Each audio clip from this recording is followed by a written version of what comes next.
see. Jack, oh my gosh, I didn't notice him without his fire back, his dog. It's fine. It's totally fine. Green screen. All right, we're ready to go. I'm ready. Yeah. Oh, I'm sorry. Yeah. Do you want me to? Are you Yeah, recording? we're good. Good. Let's do it. Okay. So, welcome, you guys. I was so excited for this call. Last week was my first call. So, kind of just getting a feel.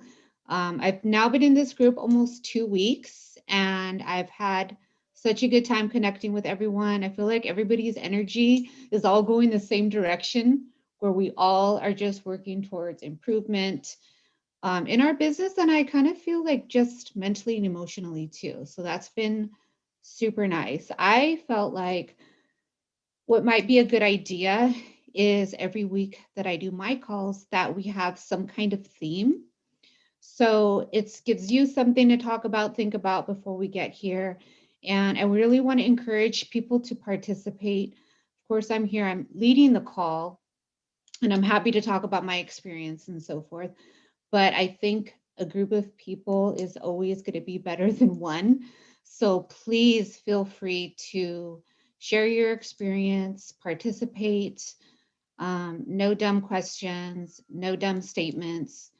We have, I think, all been through a lot in our life and reseller life. So I feel like commonality really helps. So please, please participate if you have something to say.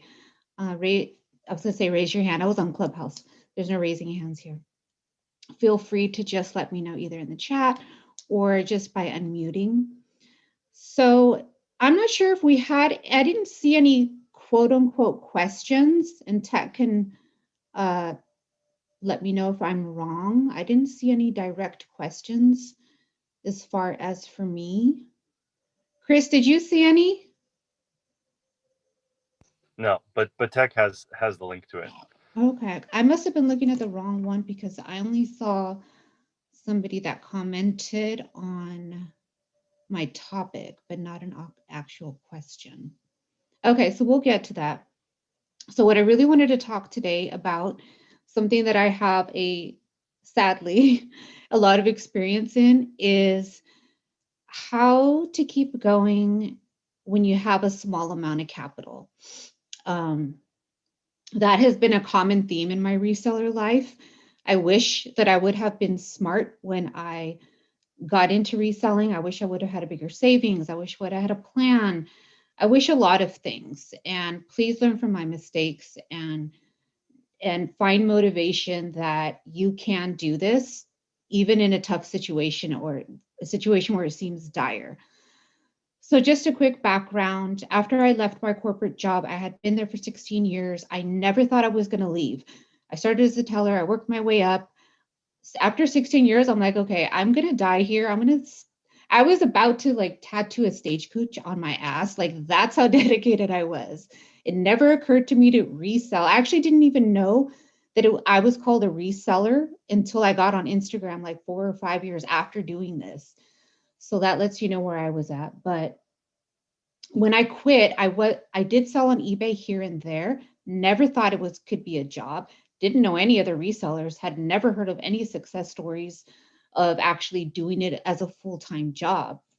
So when I quit, suddenly I thought to myself that I was going to go right back into the corporate world, but that didn't happen.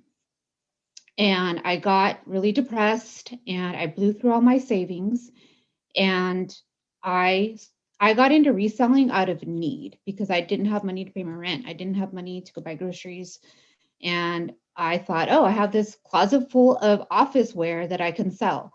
So I ended up selling it out of need and then just slowly built up from there. And so it wasn't where I had like a spouse. I'm a single mother, so I didn't have like a spouse contributing to the household. There was nothing, it was just me. And going through those times of like, I call, we say living paycheck to paycheck. If you've been there, I've been there early on in my corporate career. I lived what I call PayPal to PayPal, where there was times it would be my sourcing day, and I literally was just like, please somebody pay me, like please somebody pay this item so I can go sourcing. And on top of that, not feeling great mentally, I felt like I was never going to get ahead. I felt like I was never going to get ahead and that I was always going to be living PayPal to PayPal. And how can I pass this level? Like I felt like I was on level 1. How do I get to level 2? How do I get to level 3? So what I was able to do, or how I was able to do that, is I had to keep my cost of goods low. There was no other option. I didn't have money or credit lines to just go and spend a lot of money on inventory. So I was very, very, very strict on my sourcing. I went to Dollar Day on Thursdays, and then I went to half off day if my budget allowed. Half off day, which was every other Saturday. That was it. So there was times if I didn't have enough money, I only sourced on that Dollar Day on Thursday, and I would spend like $100, get 100 items. Now, were these Gucci and Louis Vuitton? No, it was Banana Republic. I would even sell Charlotte Russe, Forever 21, just anything that I thought was cute. It's $1. I auctioned everything off. Was it a lot of work? Yes, the photos, the measuring, the packing. So what I didn't have in capital, I made up in time, sweat equity. So I was willing to be a high volume seller, but I always had in my mind how I was going to get to the next level.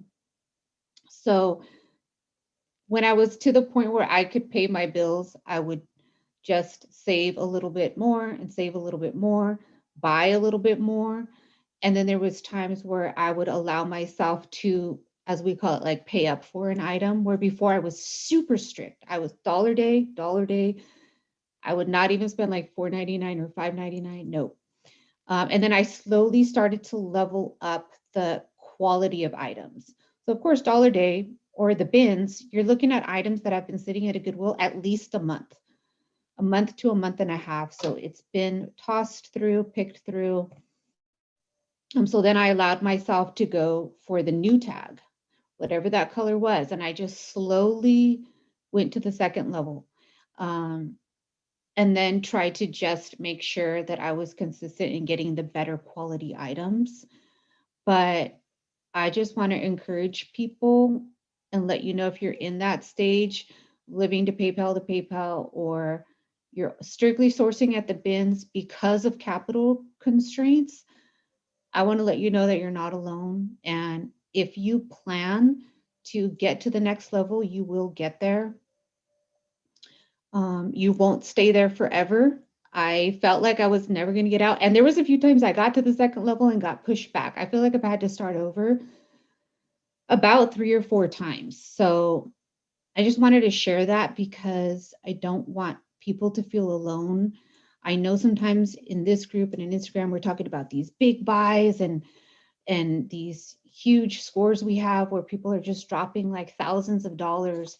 And I remember seeing those posts years ago and thinking, wow, I am so far from that. I don't feel like I'm ever going to get there.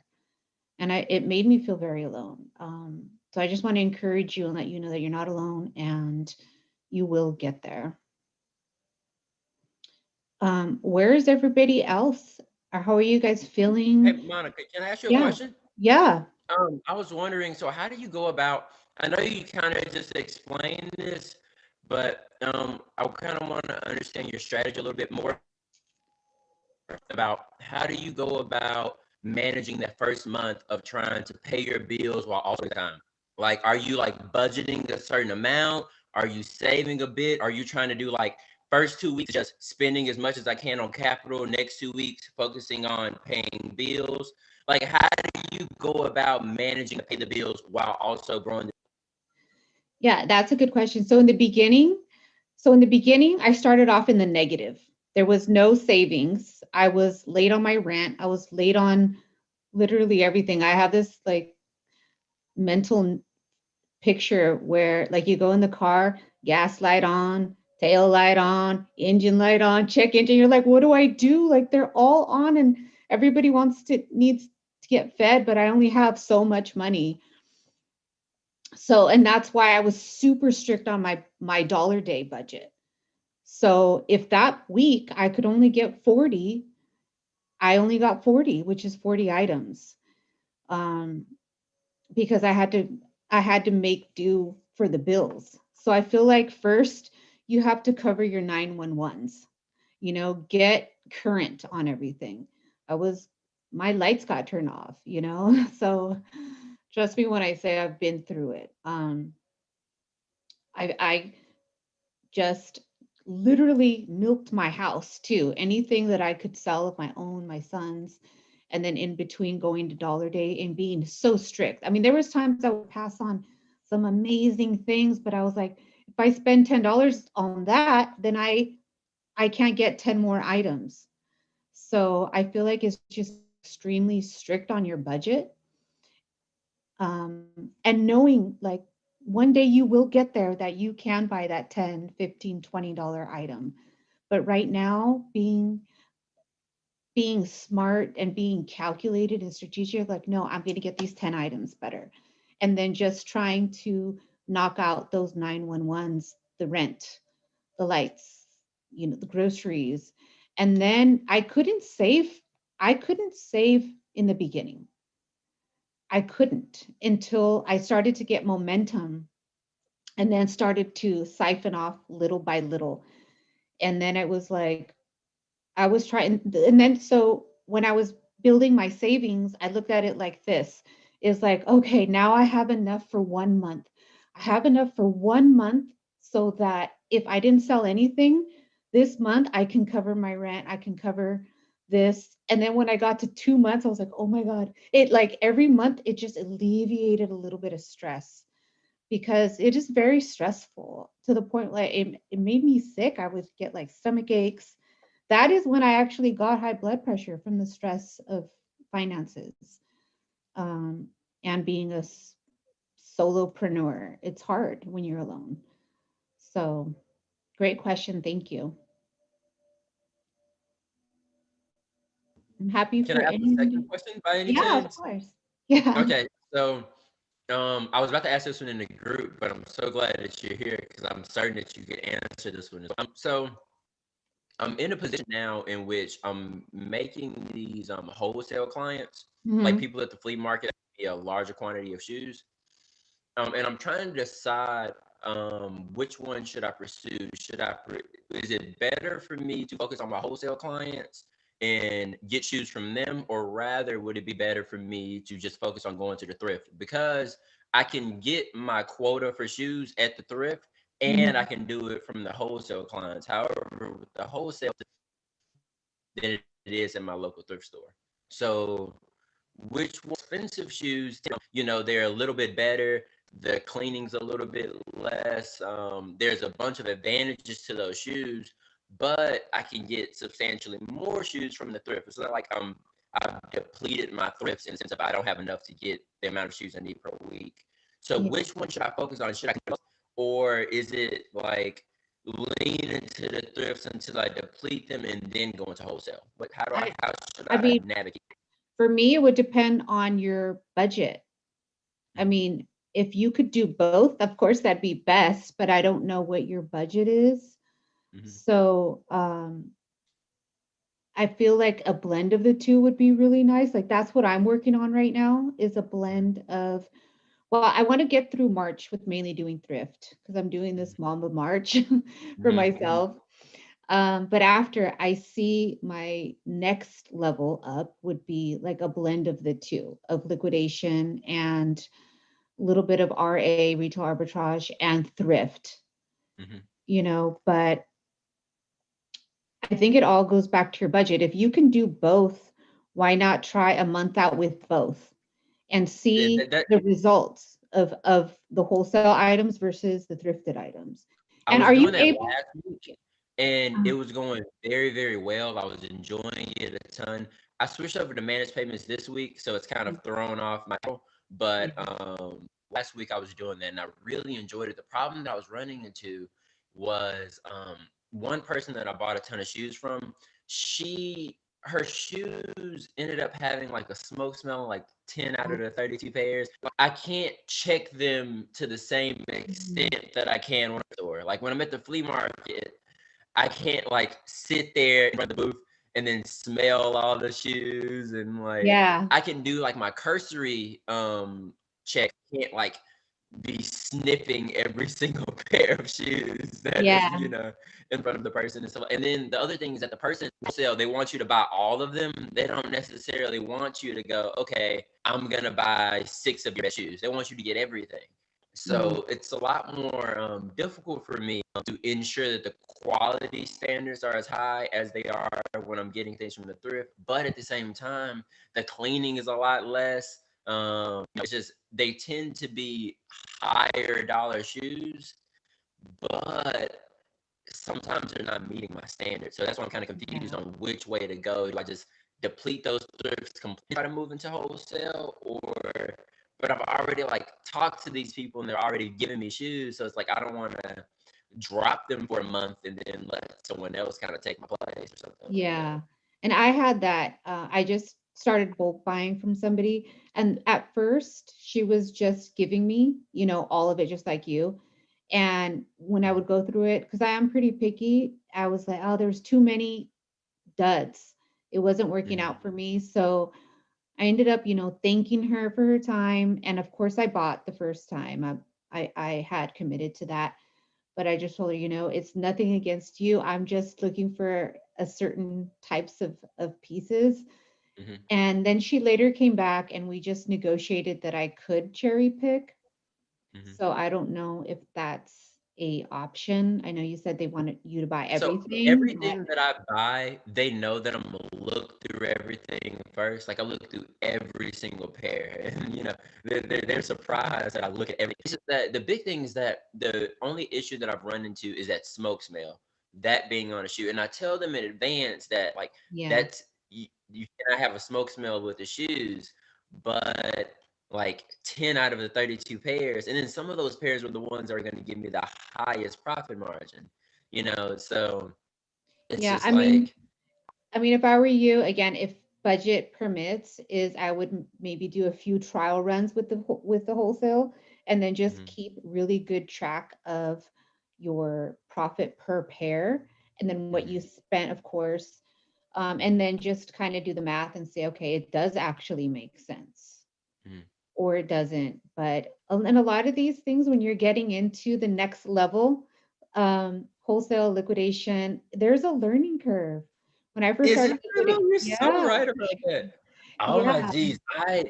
I bought for my wife and I, we had saw this person on Facebook Marketplace and I got a bunch of clothes right into like a couple of pairs of shoes for me for like $175.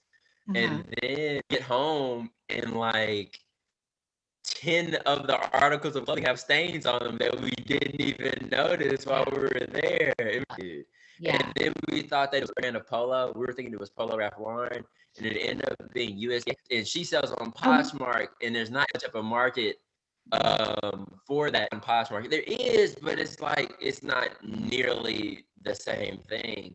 So it was just like, we just got like super burned. And the lady wasn't trying to cheat us or anything. It was just, uh-huh, it was our first time. It just ended up kind of falling through yeah. and not being what we were looking for.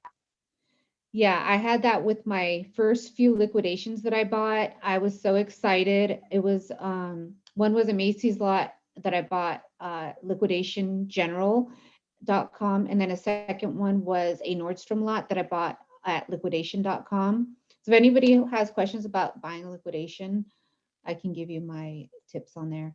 But so the Macy's lot, they advertise it as like all these amazing brands, but when I got it, it was like Karen Scott and these just lower brands. And I started to cry because I was so sad. I was like, oh man. And also because honestly, I wasn't ready for the step yet. So it was like burning money that I didn't have. So that's a tip. Don't get into that next level until you have a savings and until that's really in your budget. And then the next one being, but all the items were fine. Like they were clean, they had tags, they were in perfect condition. When I got the Nordstrom lot, however, and you would think, wow, Nordstrom, like this is fancy. Yes, I am gonna like be a millionaire off these lots. No, they take anything back. So I got like just crusty bras. I got stained jeans, nothing new with tags, and it was just a big letdown. So yes, there is a learning curve to that. Yeah, so make sure it's within your budget to kind of know that there's going to be a learning curve there. And let's see, Chris gave a comment here. For me, if you develop a reputation that you scrutinize every item, they'll find someone that doesn't and buys it all for a slightly better price. That's been my experience. And that is a good point. As soon as one time you don't pay or don't want too many options, people move on to the next bulk buyer. So be careful on being too picky. I'd rather offer slightly less for the whole lot and just be straight with them. So I'd like to pay less. Yeah, that is a good point. That is a good point. I'm lucky with this particular bulk buyer that I can cherry pick, but I recognize that that is unique. It's a unique situation. And if I hadn't been close with this person, just as a friend, I probably wouldn't be able to do that. So that is a good point. I'm going to check a question. So how is everyone feeling? Does anyone want to kind of chime in as far as like where you're at? What's your obstacle to get to the next level? Or is it like me where you have capital issues, time issues, resources issues? Please let me know.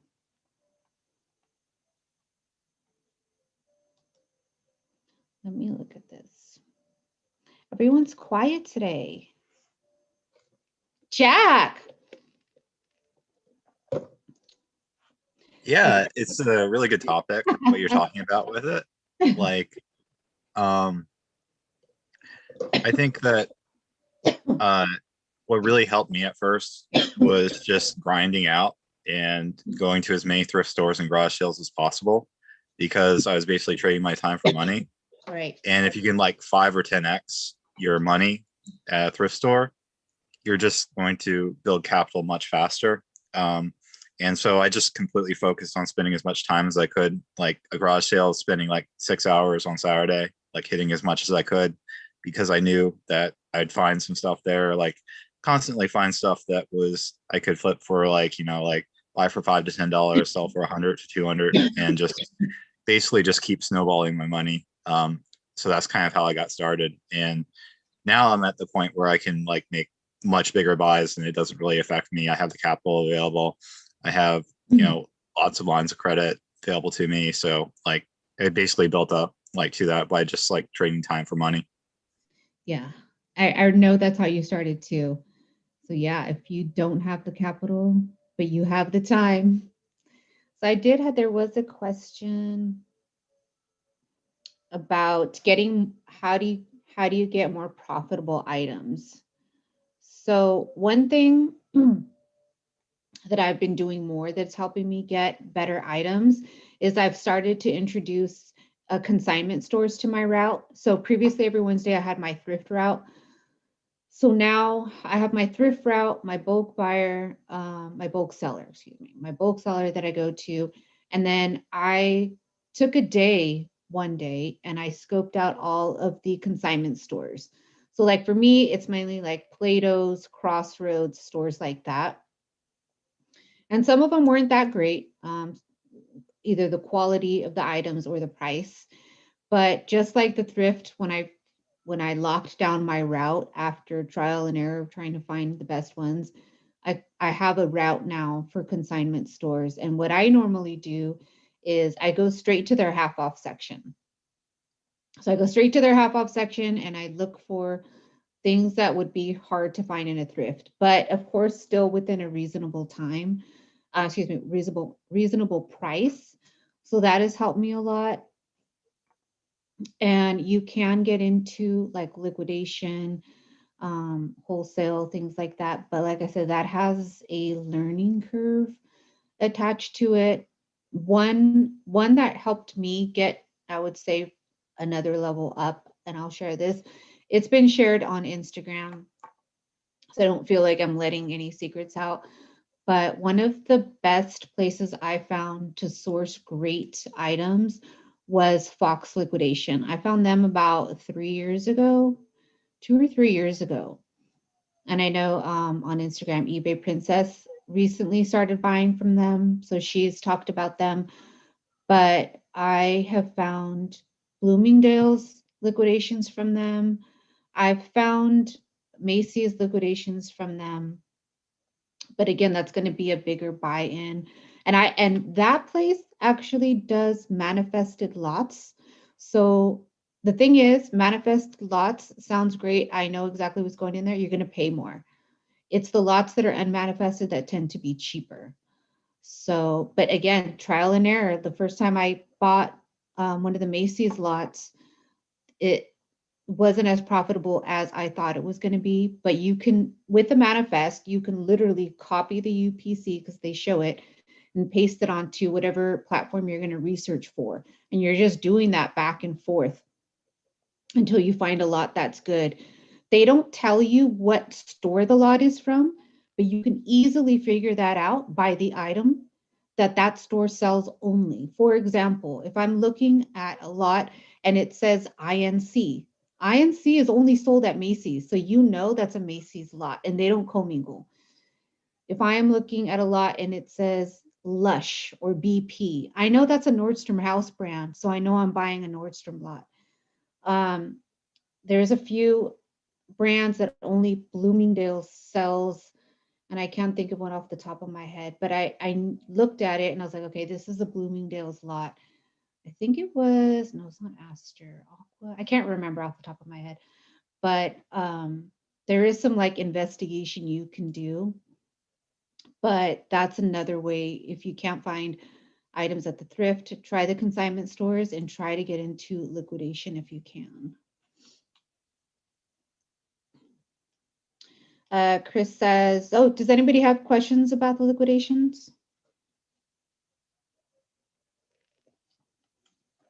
No, okay. Chris said, you said 175 a week eBay and the rest Amazon. What does that look like hourly? So I've been talking about how I'm trying to find a new normal for me.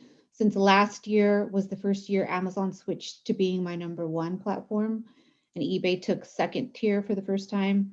Now we're going into 2021 and I'm trying to find my new normal. What's my happy medium where I can be happy with my eBay sales and happy with my Amazon sales? And I haven't quite figured that out yet. So I feel like these first 2 to 3 months, I'm trying to navigate to see that. Like, what can I do eBay wise? And what do those hours look like? And how can I divvy up my time to Amazon? So as far as what hours does that look like, honestly, I've never really calculated or kept track of my hours because I'm always working. I always feel like if I figured out what I made per hour, I'd probably cry because I'm always working from the time I open my eyes to the time I sleep, and I'm trying to get better about that. But I mean, I work a lot, Chris, like every single day, 7 days a week. And I am trying to get better about spending more time with my family. But I don't know exactly what that formula is yet. Elaine asks, I need a good inventory system. Any ideas? Yes, I have tried so many from when I first started, when I had nothing. And it was basically like Goodwill, how they have short sleeve and it kind of goes by color, and then short sleeveless goes by color and size. And then that's how I kind of had it.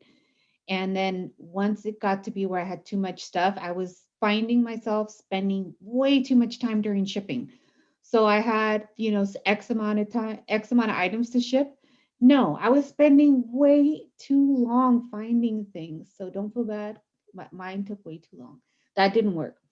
So what I started to do was and this is personal preference. Me and Tech both hang our stuff. I know Chris has bins, right? And most people have bins. I feel like me and Tech we're the exceptions, but you can kind of do something similar. I don't like to commingle my inventory. So I have, and I'll show you guys. Here, I have all my stuff on hangers, and I think my light's too bright. So basically it's just a hanger, and I have a number, a letter and numbers. So this one is D150. This hasn't been listed, so but typically D's are for dresses. So I don't commingle my inventory, and I'll explain in a little bit why. So D's are for dresses, B's are for short sleeves, C's are for sleeveless, and A's are for long sleeve. Whether it's in the 3A, B, and C are going to either be tops, sweaters, anything that's not a dress that's hangable. The reason I don't commingle my inventory is because maybe it's just me, but I'm not perfect and I will lose things. You go to ship and you go to your like D150. This is supposed to be a dress. No, it's a jacket. Not a jacket, that's not an example. This is supposed to be a DVF dress, but instead it's a Michael Kors dress. And you're like, oh my God, I filed it wrong. So now and we've all lost an item. I'm sure everyone's lost an item. And I do not want to go looking through 2,000 items to find it. So if I lost a dress, misfiled it, I know it's in my D section. So at least I only have to look through my Ds and I don't have to look through 2,000 commingled items. So that's how I do it. I just like it to be organized and not commingled. My bottoms, I don't hang my bottoms. I find that I typically buy the same, maybe less than 20 at the most. 20 at the most brands, like jeans. I buy Citizens of Humanity, Page, AG. Like I have like the maybe 20 brands that I buy. So those are all in bins by the name and the size. So that is how, and then the shoes, very similar thing to the jeans. And that also helps me when I'm doing inventory check.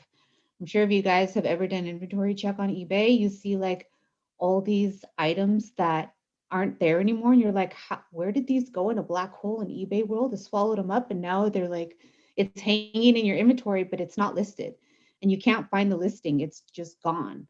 So it's important to do inventory check at least a few times a year. That makes it go really easy for me. So that is how I do it.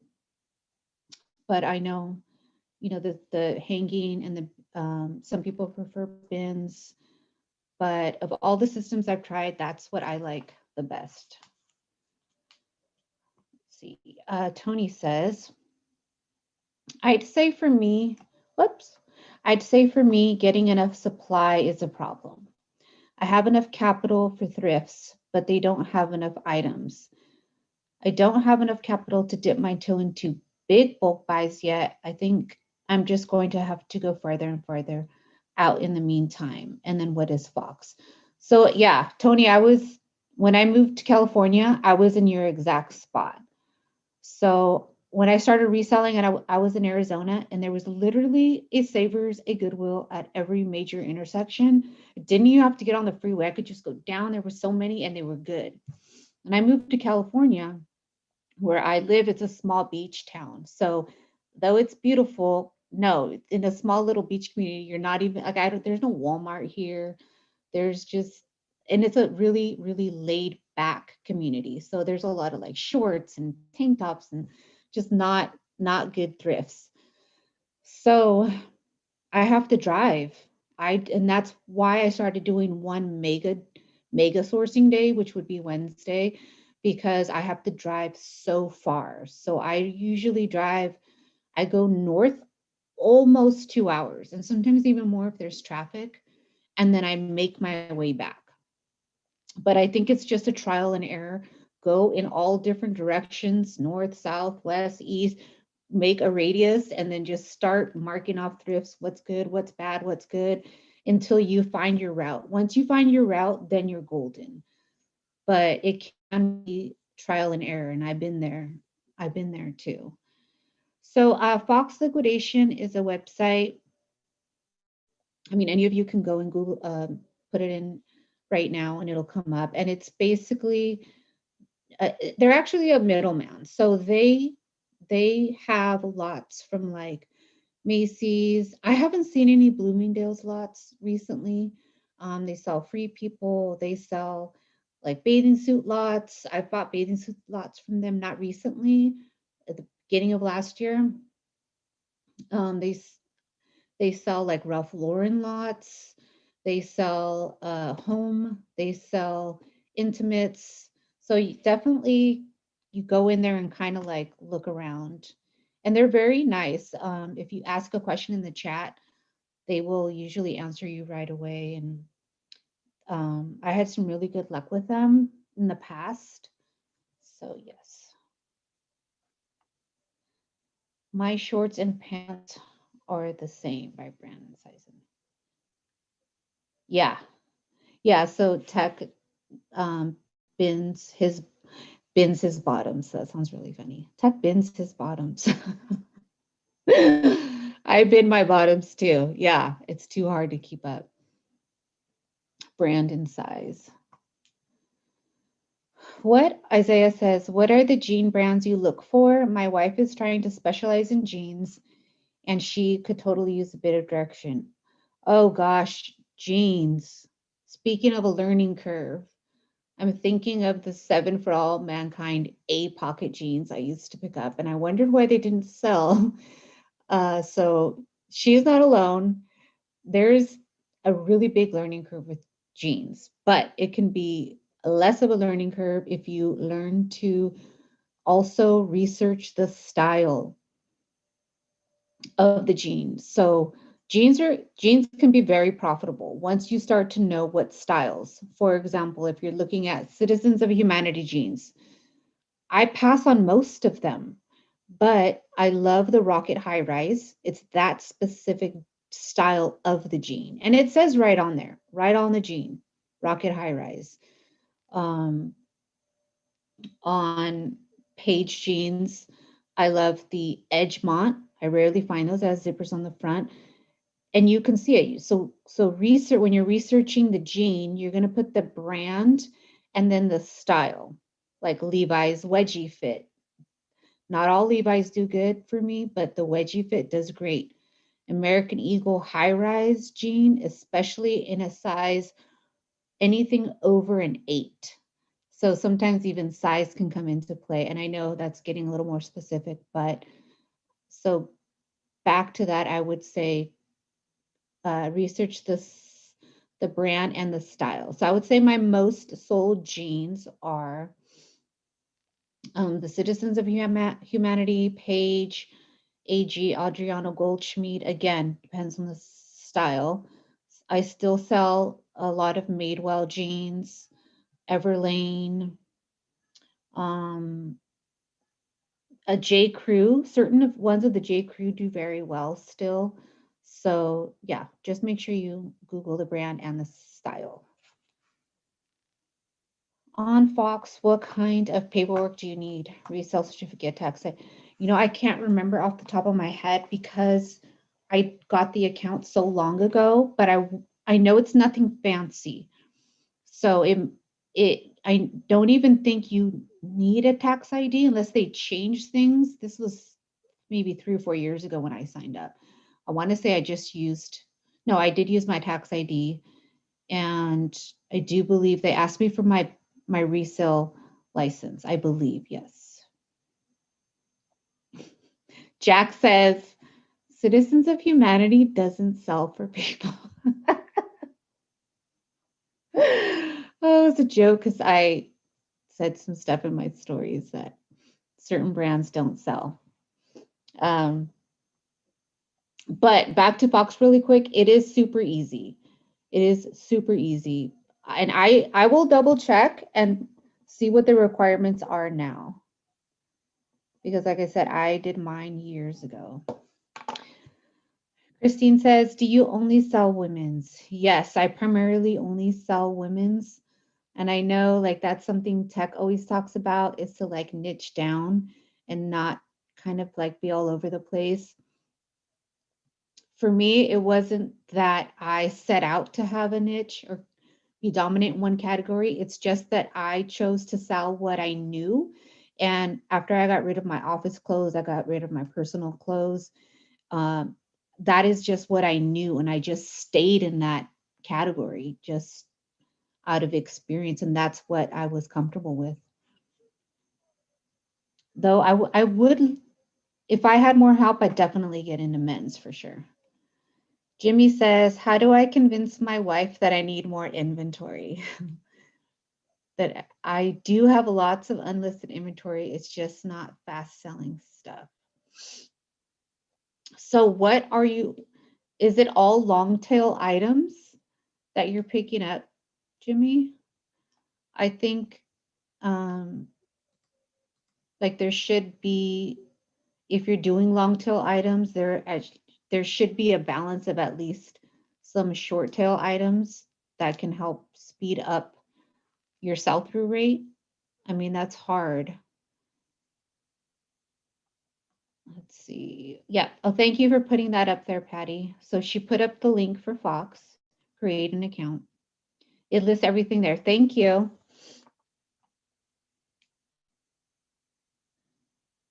Oh, I'm sorry, I'm going back. You said it's unlisted. Well, you have to get it listed, Jimmy. We have to get it listed. We have to get it listed. I would say make a agreement with her. When you get X amount listed, you're going to go source more. And then when you make all this thousands of dollars, then she'll be like, yes. And then she'll want you to go sourcing more. So yes. And it's kind of speaking of unlisted inventory and back to the original kind of theme of not having a lot of capital when you start. And I'm not saying you do or don't, Jimmy. I'm just saying in general is when I joined the Instagram community, I had already been a reseller for almost 5 years by myself. I had, like I said, no reseller friends. And I heard a term that I didn't know what it was. And that was when people said they had death piles. I'm like, what are they talking about?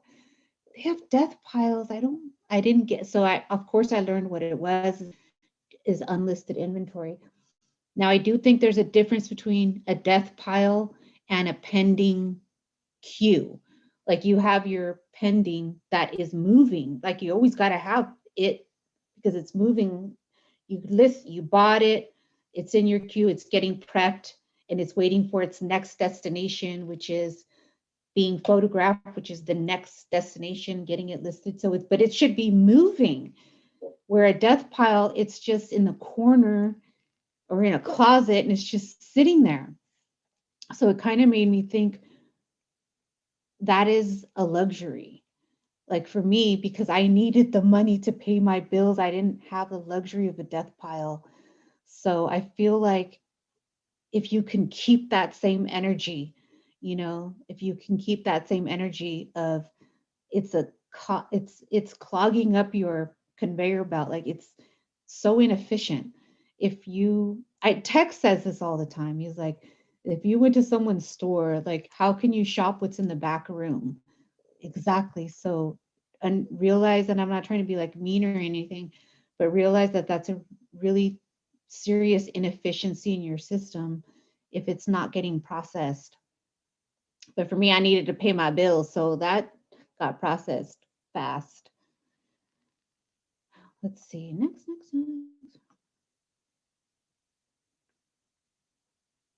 What does urban mean? I feel like that means just kind of current, trendy.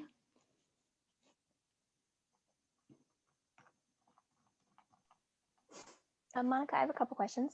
Yeah. Hi, Christina. Hi. Hey, how you doing? Good. Yay. Yes. Yes.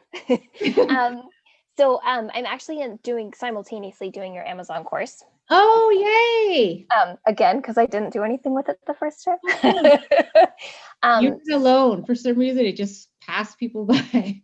I started to do stuff and then I just never got around to actually, it was like, was in LA at the time, and it was pretty bad COVID, and so I just sort of didn't go out anywhere. But I have found a couple things. I did take your advice about like intimates, and so I've been finding some stuff, and I actually happened to thrift an intimates item that has all the manufacturer's tags, but some of the tags are a little like not creased, but a little like bent. Do you think there's any issues with like tags in that condition? Like if they're not like folded over and creased, but just a Yeah. little kind of rounded? Yeah, I usually have like in my head, and you can help me with this, Jack, too, because Jack, he loves eBay. I mean, I know what I'm getting him for Christmas, but in my head I have Amazon new with tags and I have eBay new with tags. Mhm. You know, conditions of what I would say new with tags passes for on eBay and what new with tags doesn't and does pass on Amazon. And I just, for those kind of items where there's even a question, I usually play it safe, especially if you don't have a receipt. So maybe in that case, if I had a receipt because I got it at, say, Marshall's, and it Okay. had, I would, if everything is perfect and it just has a tiny crease, but I have a receipt for it, then I would probably go ahead and send it into Amazon. But Okay. if I'm getting it from the thrift, number one, so you know it, of course, they're not giving you itemized UPC receipt or anything. It doesn't even, you know, the thrift receipts are just like top, bottom, you know.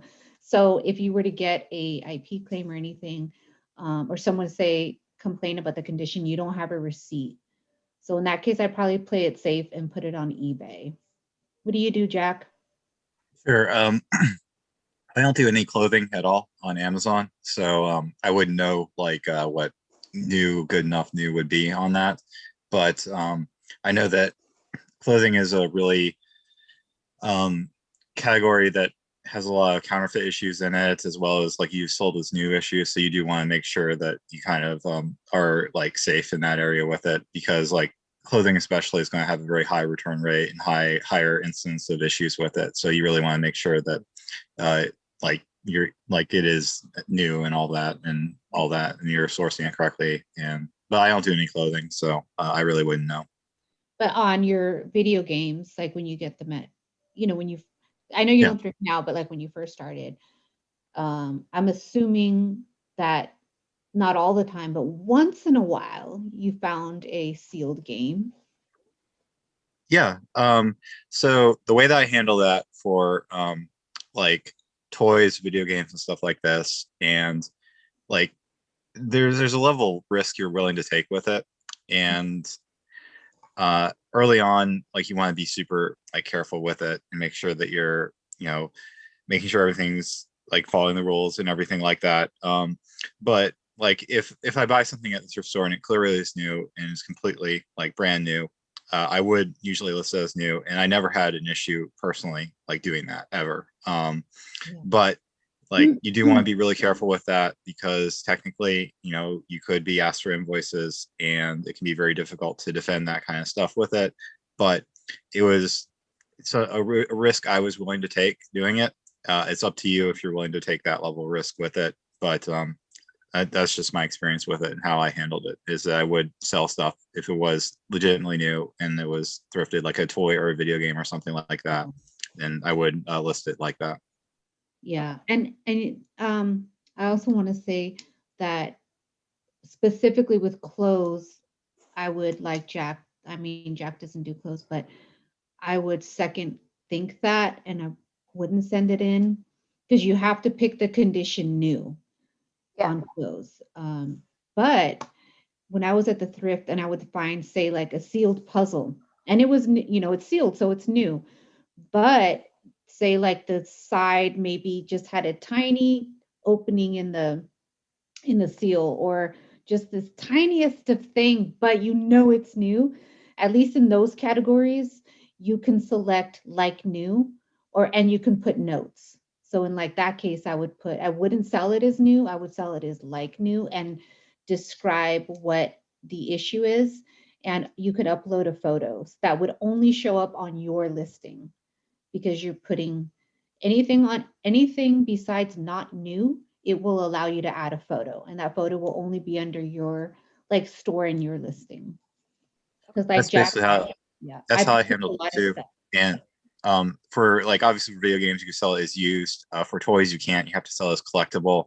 When you sell it as collectible, it's a lot more difficult to move it because it doesn't have a buy box. And this is more like weird information, but Yeah. like I have sold probably hundreds of puzzles on Amazon since I'd find them, consistently in thrift stores, some like for a Best. lot of money and almost always as new condition. And personally, I never had an issue with it, but there is some risk with it. But like for me, like it was really like good for me, it was worth the risk for getting started at least. Yeah, and on that, puzzles are great.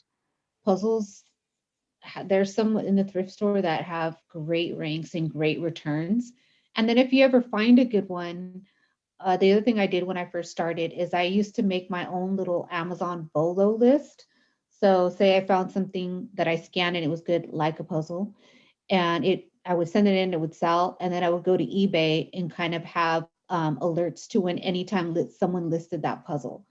So I then, would do Oh, this okay. all the time, like yeah, always. Like I've sold puzzles for $300 before, like some Ravensburger puzzles, some really weird, obscure ones, and I've crazy like one. sourced them before in the past from other eBay sellers too for like 100 or so, and like or just like half the cost of it. Like it's a really, really like lucrative way to do it. And I would use my thrift store finds as like a bull list, Mhm. and like anytime I sell something over for like $100, I'd write it down and then like try to be really hard, like to like be good about like putting together these lists and stuff, and like just like always have it's kind of like a way to like find your own bolos that you don't that'd be hard to find anyway, like when you find it Yeah. at a thrift store. And it even got to the point where like I was really happy to find something I didn't know about in a thrift store because I knew that I could like source it 10 or 20 more times on eBay in the future. Yeah.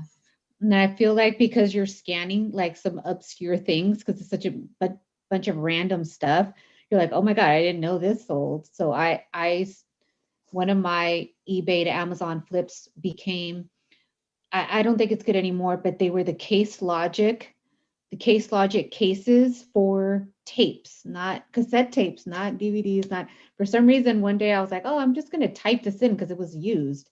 And I looked it up. Sure enough, it was selling for a good price. So that became one of my eBay to Amazon.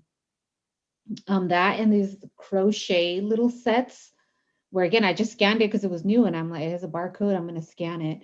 So it definitely, I felt like that made me a better reseller because there's things I would never have thought to source and or look at, but because when I was new at it, I just wanted to scan everything, and it's such a cheap price to just buy it and see if it sells.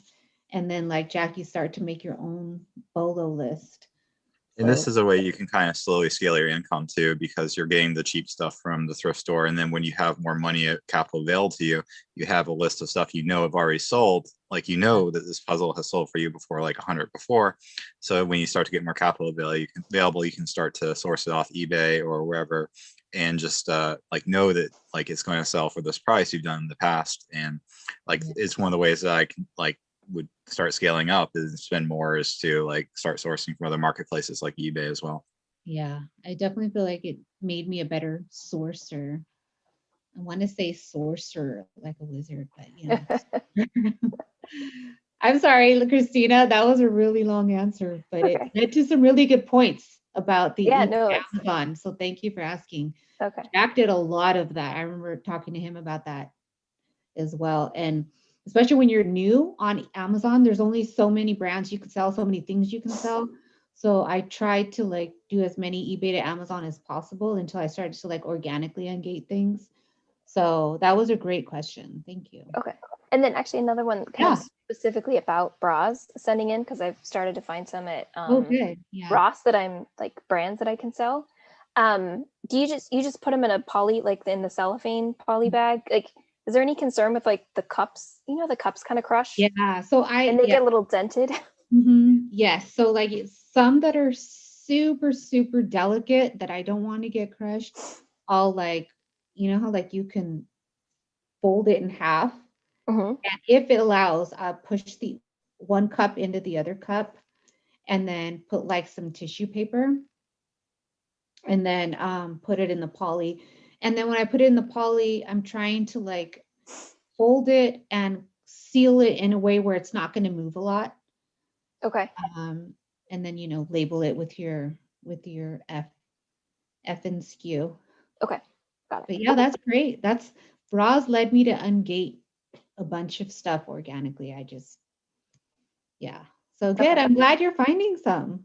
Yeah, and it's weird because I'm finding like I'll find in the same style and even the same color, and like one size will sell for $30 and then another size will sell for $20. Yeah. It's like Good. it's That makes weird me the range.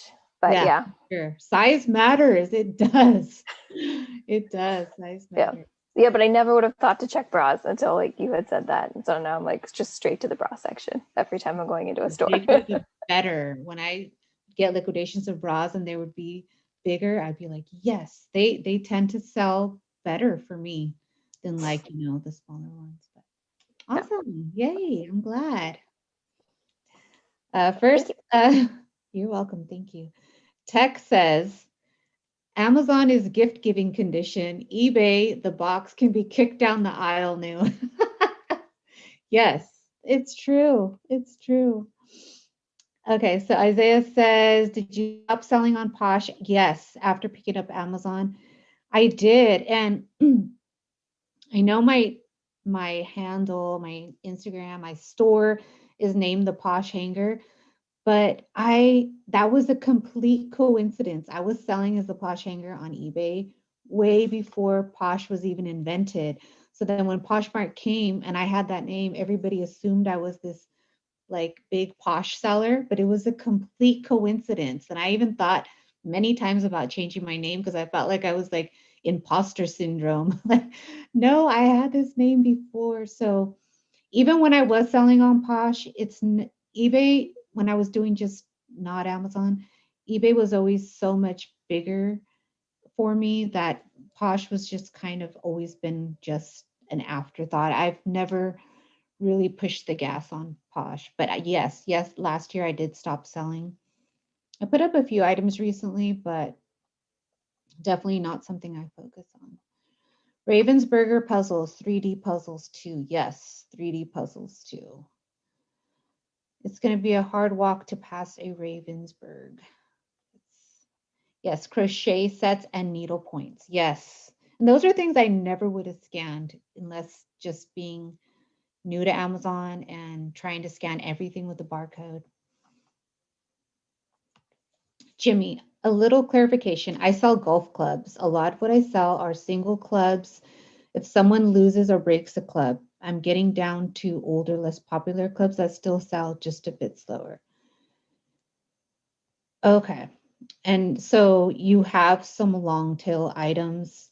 I would still recommend that you have some of the quick sellers, the quick flips.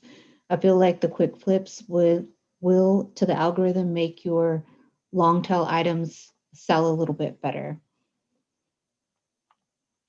Patty, it gets in a poly bag, it will get crushed in the mail anyways. Yes.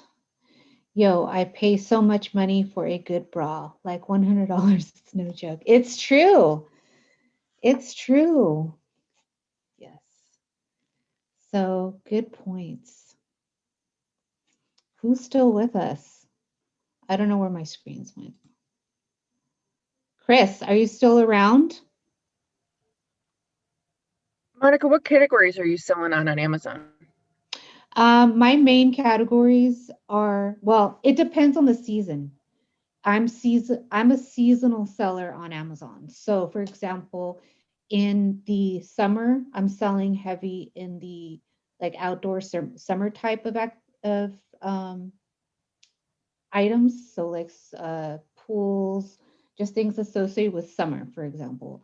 And then say come like Halloween or October, I'm selling costumes and Halloween themed items, the just all of the like decorations, costumes, all that kind of stuff.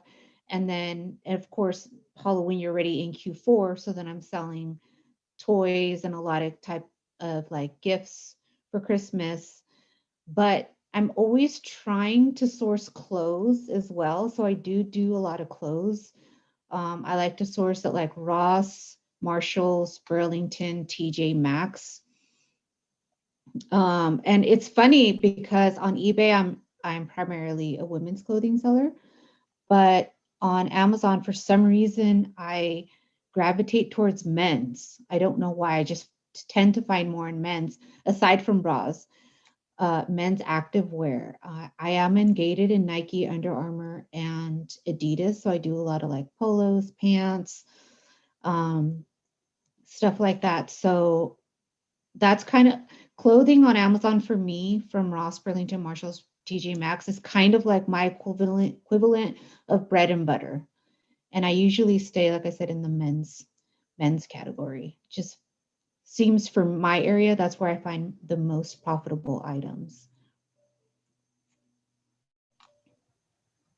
Now I gotta check and see if I'm ungated in those.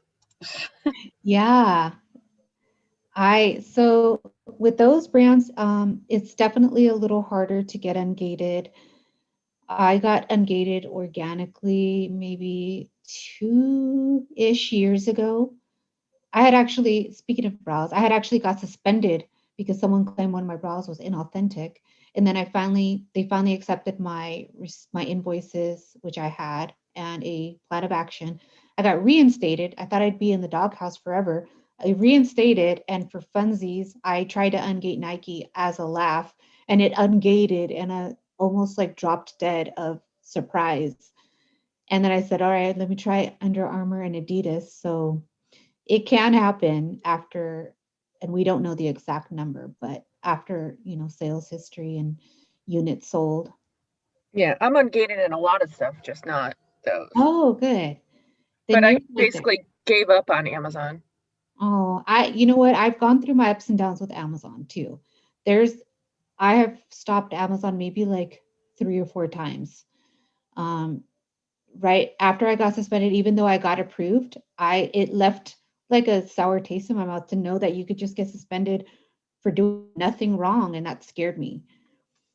And so I didn't feel at the time that it was something that I wanted to spend my just energy on. And so I got discouraged. And then there was points where I just couldn't find anything, and I'd scan and I would get discouraged. So you're not alone there for sure. Yeah, I spent $800 on a pallet, boxed it all up, had to ship it ground, Uh-huh. and went up to the FC in Michigan. And Amazon, no matter what I did, they would not put it live. They kept coming back and they're saying your price is too high. And I was like, listen, it cost me $6.80 each. By the time you put on your $8 fee or whatever, and then what it cost me to ship to you, what I'm selling it at, I'm going to make $1 off of each. Yeah. And then they're like, oh no, well, your price is too high. It should be like $4. I'm like, it cost me $6 to buy it. Mm-hmm. I was like, send it back to me. And now I just sell it on eBay and there's no issue. But yeah, that was like $1,000 mistake on Amazon. Yeah. So now I'm just kind of disgruntled with them. Mm-hmm. Yeah. Like I was saying in my first liquidation buy from Liquidation General, the thought was that all that stuff would go to Amazon. And then I got it, and the price wasn't there. And then I did have some price alerts just like you. And then I got some complaints, and I love Amazon, but it definitely has its challenges. So you're not alone. I felt like there's just that learning curve with pallets for sure. For sure. Tony says, did you just auto ungate in those men? Yes, I did. I auto ungated, though I know there seems to be a trend on Instagram right now that people are selling the ungate.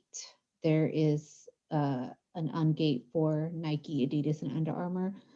But like I said, I didn't personally use an ungate service or invoices. I did it organically. Will you ever get Vero problems with I don't think Amazon, I know what you mean, but I've never seen anything Vero, like that terminology used on Amazon. Have you, Jack? Like they don't use Vero, right? I think he's talking about IP claims. Yeah. I responded to him. The Oh, sorry. I used IP alert is really good to Yeah. avoid brands.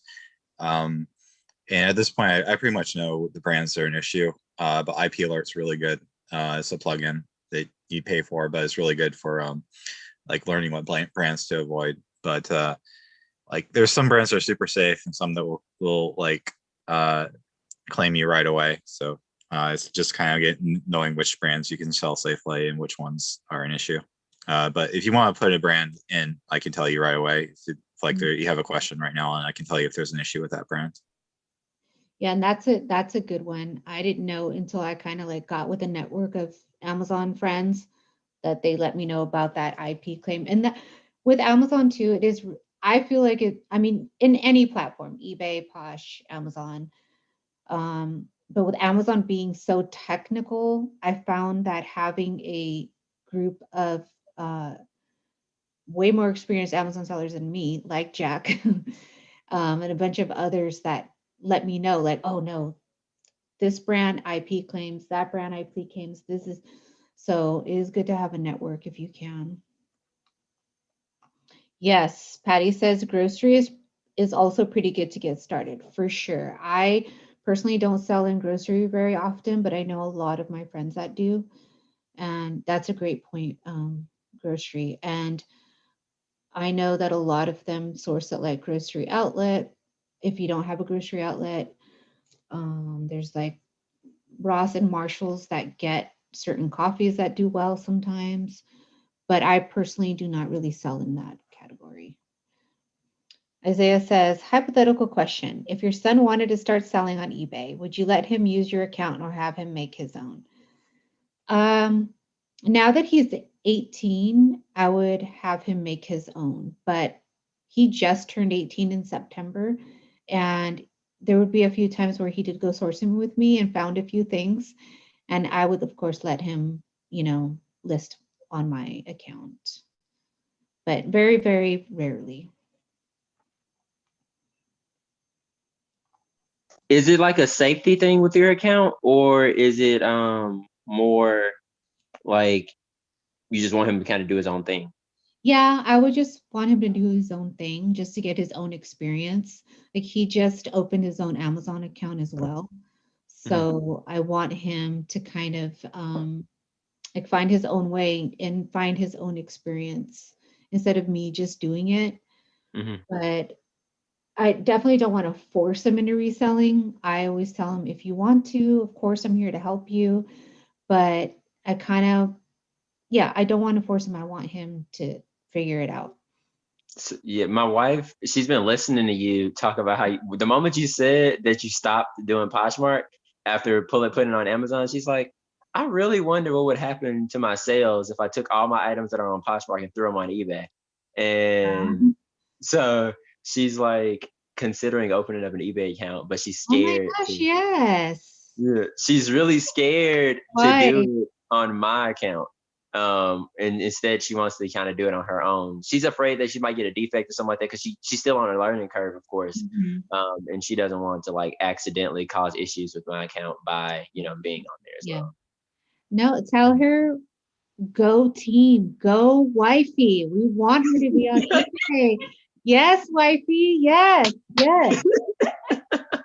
Yeah. Okay. Next week, I'm going to ask you, did wifey open an account? Oh, she's opening the account right now. She's already opened it. Okay. Yeah. Yeah. No one will ever convince me that when you put 10 hours into Posh and you put 10 hours into eBay, that you aren't going to make more on eBay. No one can convince me of that. She has there's so many more eyeballs on eBay. So just true. Mathematically, you have more eyes looking at your item than here. And no knock on Posh. It's just a smaller platform. I think that she has around 130 items or something like that on Posh. How many is it? She says she has 197 items on Posh, and she's averaging like one sale a day sometimes. And it's like, I'm like, I feel like if she did 5 a day, every day, just starts putting them Mhm. over 5 a Yeah, day, 5 a then she's day. gonna, 5 a she'll, day. she 5 a can, day. I'm confident that she can pull it off. And then a lot of the items that she has, although they don't have a market on Poshmark, they do have a market over on eBay just because, again, it's a bigger Yeah, platform. there's more people. So, There's okay. more customers. It's literally like math. There's more customers. She's Yay, gonna keep us outsell you. posted. Yeah. She's gonna outsell me. He What's is gonna crazy is outsell you, Isaiah. Watch out. Oh, what's crazy, now it's my, competition because my tech mom loves competition. my mom started an eBay account too, and she's been saying that this whole time. She does cosmetics on eBay. Oh, And like, good. so she's like throwing her line on there. She's like, Isaiah, you better watch out. You know, I'm getting a sale every day now. And I'm like, Mom, we're in different categories. But I understand. Oh, I love it. That is so cute. My mom sells on eBay too.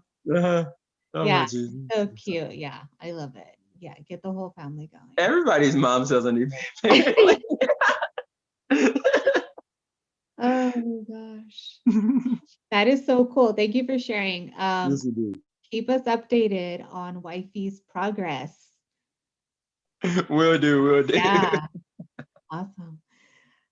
Christy, yeah, my mom does. Yeah, everybody's moms. I swear, my mom is retired, so it's her dream, like to go thrifting. She loves to do it, shopping, and then whatever little sales she gets.